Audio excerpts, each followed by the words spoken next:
Assalamualaikum warahmatullahi wabarakatuh. Perkenalkan, kami dari kelompok 11. Saya Ivan Wianto. Saya Isara Fauzia. Saya Justina Eliana Manula. Kami akan menjelaskan tentang keterampilan dasar mengajar dan pengelolaan kelas, jenis-jenis evaluasi sesuai dengan kompetensi dasar, dan perbaikan pembelajaran berdasarkan hasil evaluasi pembelajaran. Baik, saya akan menjelaskan tentang keterampilan dasar mengajar dan pengelolaan kelas. Keterampilan dasar mengajar atau teaching skill merupakan keterampilan khusus atau most specific instructional behavior yang harus dimiliki oleh setiap guru agar dapat melaksanakan tugas mengajar secara efektif, efisien, dan profesional. Adapun 8 keterampilan dasar mengajar itu, yang pertama, keterampilan bertanya. Dengan bertanya, seorang guru minta penjelasan dan untuk mengetahui sesuatu. Dalam proses pembelajaran, bertanya berperan penting karena pertanyaan guru dapat menstimulus dan mendorong siswa untuk berpikir. Yang kedua, ada keterampilan memberikan penguatan. Penguatan positif bertujuan untuk mempertahankan dan memelihara perilaku positif, sedangkan penguatan negatif untuk menghentikan atau menurunkan perilaku siswa yang tidak menyenangkan. Lalu yang ketiga ada keterampilan membuat variasi stimulus. Variasi dalam konteks belajar mengajar merujuk pada tindakan guru yang disengaja atau secara spontan dengan tujuan untuk mengikat perhatian siswa selama pembelajaran berlangsung. Lalu yang keempat ada keterampilan menjelaskan. Keterampilan menjelaskan adalah suatu keterampilan menyajikan informasi yang terorganisir secara sistematis sebagai kesatuan yang berarti sehingga peserta didik dapat memahami dengan mudah. Lalu yang kelima ada keterampilan membuka dan menutup pelajaran. Ada banyak ahli public speaking berpendapat bahwa membuka dan menutup kelas merupakan hal yang penting untuk audiens karena ini menentukan keberhasilan seorang pembicara, guru, atau pemakalah. Yang keenam, keterampilan membimbing diskusi kelompok kecil.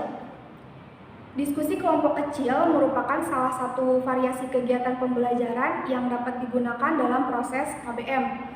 Diskusi yang berjalan baik dapat meningkatkan kreativitas dan keterampilan berpikir. Diskusi merupakan strategi yang memungkinkan siswa mengetahui suatu konsep atau memecahkan masalah melalui proses yang memberi kesempatan berpikir, berinteraksi sosial, serta berlatih bersikap positif pada perbedaan pendapat dan membangun kerjasama kelompok. Yang ketujuh adalah keterampilan mengelola kelas. Keterampilan mengelola kelas menjadi hal yang penting dimiliki guru agar suasana belajar dan mengajar dapat menunjang efektivitas pencapaian tujuan pembelajaran. Dalam melaksanakan keterampilan pengelolaan kelas, guru perlu memperhatikan komponen keterampilan yang berhubungan dengan penciptaan dan pemeliharaan kondisi belajar yang optimal. Lalu yang kedelapan yaitu keterampilan mengajar kelompok kecil dan perseorangan. Hal yang penting dalam pembelajaran kelompok kecil ini, guru harus meningkatkan kompetensi sosial dan kompetensi kepribadian. Karena dalam situasi pembelajaran kelompok ini dibutuhkan komunikasi dan hubungan yang akrab sehingga siswa belajar dengan nyaman. Saya akan menjelaskan tentang jenis-jenis evaluasi pembelajaran. Yang pertama, jenis evaluasi berdasarkan tujuan. Dibedakan menjadi 5 jenis evaluasi. Yang pertama, evaluasi diagnostik, yaitu evaluasi yang ditujukan untuk menelaah kelemahan-kelemahan siswa beserta faktor-faktor penyebabnya. Yang kedua, evaluasi selektif, yaitu evaluasi yang digunakan untuk memilih siswa yang paling tepat sesuai dengan kriteria program kegiatan tertentu. Yang ketiga, evaluasi penempatan, yaitu evaluasi yang digunakan untuk menempatkan siswa dalam program pendidikan tertentu yang sesuai dengan karakteristik siswa. Yang keempat, evaluasi formatif, yaitu evaluasi yang dilaksanakan untuk memperbaiki dan meningkatkan proses belajar dan mengajar. Yang terakhir, evaluasi sumatif, evaluasi yang dilakukan untuk menentukan hasil dan kemajuan bekerja siswa. Yang kedua, jenis evaluasi berdasarkan sasaran. Evaluasi konteks, Evaluasi yang ditunjukkan untuk mengukur konteks program baik mengenai rasional tujuan, latar belakang program, maupun kebutuhan-kebutuhan yang muncul dalam perencanaan. Yang kedua, evaluasi input, yaitu evaluasi yang diarahkan untuk mengetahui input baik sumber daya maupun strategi yang digunakan untuk mencapai tujuan. Yang ketiga, evaluasi proses. Evaluasi yang ditujukan untuk melihat proses pelaksanaan baik mengenai kelancaran proses, kesesuaian dengan rencana, faktor pendukung dan kesesuaian faktor hambatan yang muncul dalam proses pelaksanaan dan sejenisnya. Yang keempat, evaluasi hasil atau produk. Evaluasi yang diarahkan untuk melihat hasil program yang dicapai sebagai dasar untuk menentukan keputusan akhir, diperbaiki, dimodifikasi, ditingkatkan atau dihentikan. Yang kelima, evaluasi outcome atau lulusan. Evaluasi yang diarahkan untuk melihat hasil belajar siswa lebih lanjut, yakni evaluasi lulusan setelah terjun ke masyarakat. Yang ketiga, jenis evaluasi berdasarkan lingkup kegiatan pembelajaran. Yang pertama, evaluasi program pembelajaran. Evaluasi yang mencakup terhadap tujuan pembelajaran, isi, program pembelajaran, strategi belajar mengajar, aspek-aspek program pembelajaran yang lain. Yang kedua, evaluasi proses pembelajaran. Evaluasi yang mencakup kesesuaian antara proses pembelajaran dengan garis-garis besar program pembelajaran yang ditetapkan, kemampuan guru dalam melaksanakan proses pembelajaran, kemampuan siswa dalam mengikuti proses pembelajaran. Yang terakhir, evaluasi hasil pembelajaran. Evaluasi hasil belajar mencakup tingkat pengusahaan siswa terhadap tujuan pembelajaran yang ditetapkan, baik umum maupun khusus, ditinjau dalam aspek kognitif, afektif, dan psikomotorik. Selanjutnya, jenis evaluasi berdasarkan objek dan subjek evaluasi. Yang pertama, evaluasi input. Evaluasi terhadap siswa mencakup kemampuan kepribadian, sikap, dan keyakinan. Yang kedua, evaluasi informasi. Evaluasi terhadap unsur-unsur transformasi proses pembelajaran antara lain materi, media, dan metode lain-lainnya. Saya akan menjelaskan tentang perbaikan pembelajaran berdasarkan evaluasi belajar. Biasanya kita sering sebut remedial. Apa itu perbaikan pembelajaran atau perbaikan remedial?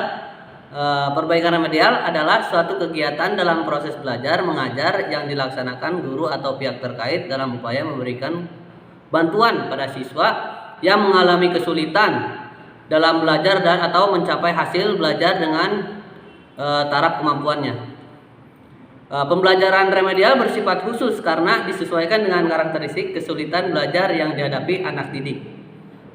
Layanan ini diberikan kepada peserta didik untuk mencapai atau memperbaiki prestasi belajarnya sehingga mencapai kriteria ketentuan yang ditetapkan. Menurut Ahmadi dan Supriyono pada tahun 1990, tujuan pembelajaran remedial adalah sebagai berikut. 1. Agar siswa memahami dan mengenali dirinya khusus yang menyangkut prestasi belajar, misalnya di segi kemampuan, segi kelemahannya, dan jenis sifat kesulitannya. Yang kedua, memperbaiki atau mengubah cara belajar ke arah yang lebih baik. Yang ketiga, memilih materi dan fasilitas belajar secara tepat untuk mengatasi kesulitan belajarnya. Dan yang keempat, mengubah sikap-sikap dan kebiasaan baru yang dapat mendorong tercapainya hasil belajar yang baik. Yang kelima, menyelesaikan dan melaksanakan tugas-tugas belajar yang diberikan kepada siswa dengan benar dan baik. Selanjutnya, menurut Ahmad dan Supriyono pada tahun 1990 serta Muhaimin dan Rahman pada 1996, terdapat beberapa bentuk kegiatan yang dapat dilakukan untuk pelaksanaan pembelajaran remedial, yaitu yang pertama, mengajarkan kembali atau reteaching, yaitu perbaikan dilakukan dengan jalan mengajar kembali bahan yang telah dipelajari terhadap siswa yang masih belum menguasai pembelajaran. Hal ini lebih sering dilakukan oleh guru pada umumnya. Yang kedua, tutorial, yaitu memberikan bimbingan pembelajaran dalam bentuk pemberian bimbingan, bantuan, petunjuk, atau arah yang memotivasi agar para siswa belajar secara efektif dan efisien. Yang ketiga, ada memberikan pekerjaan rumah. Dengan memberikan tugas rumah, diharapkan siswa akan membuka kembali catatan belajarnya untuk menyelesaikan tugas rumah tersebut. Dengan cara ini, siswa akan berusaha lebih memahami pelajaran agar bisa mengerjakan tugas rumah yang diberikan gurunya. Yang keempat, ada diskusi kelompok, yaitu dengan membentuk kelompok antara 5 sampai 10 anak untuk mendiskusikan kembali persoalan yang telah dilewatinya akan lebih mudah dipecahkan. Yang kelima, ada penggunaan lembaran kerja. Penyediaan lembaran kerja untuk dikerjakan siswa di rumah, membuat siswa untuk belajar kembali, dan hal ini akan membuat siswa lebih memahami materi pelajaran. Yang keenam, penggunaan alat-alat video atau audio visual. Remedial teaching dapat dilakukan dengan menggunakan media, karena dengan media belajar akan lebih menarik dan lebih mudah dipahami oleh siswa. Adapun alat-alat audio visual yang dapat digunakan sebagai sumber pengajaran adalah radio, tape recorder, laboratorium bahasa, film, bingkai, dan lain-lain. Cukup sekian dari kelompok kami. Mohon maaf bila ada kesalahan dan kata-kata yang tidak pantas. Kami ucapkan Terima kasih. Wassalamualaikum warahmatullahi wabarakatuh. nah